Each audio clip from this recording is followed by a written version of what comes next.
cada trobada faríem un retaule ceràmic, posant la localitat, el número d'edició, i per tant que quedarà constància de cada celebració. S'ha de fixar les coses en algun material, si és un material relacionat amb la terra, relacionat amb l'art popular, millor que millor, no? I el record que queda sempre ahí, que ho tingui sempre present. El record sempre, el descobriment de la Maniseta, diríem que és l'acte d'inauguració.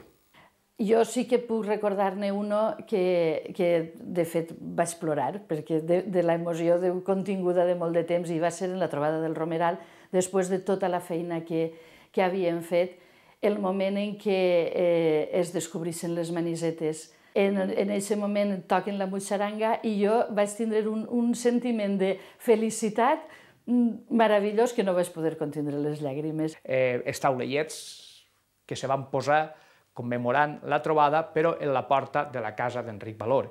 I això té molta importància perquè només han sigut la gent d'Escola Valenciana les que hem recordat, les que recordem al país que allà va néixer Enric Valor. Aprofitant que fem trobades d'Escola Valenciana, jo crec que va ser tornar-li a Enric Valor en aquest acte simbòlic un immens agraïment per tota l'obra i per tot l'amor que va expressar i per l'escola. Mira, lo de les trobades en Castell. D'ahir estarà sempre, perquè són manises obrades allí, però és el record que queda, sempre quedarà. I així n'hi ha en quasi tots els llocs on s'ha fet. Dic en quasi tots perquè en alguns han desaparegut, no per res, sinó perquè ha desaparegut el mateix edifici. Us van tirar l'escola i com estava incrustat en la paret no van poder recuperar que eren manisses. I ara anem a tornar-les a fer de nou per posar-les en el nou col·legi, la nova escola. Sempre em ve al cap els equips de persones que han fet possible el que hi ha darrere.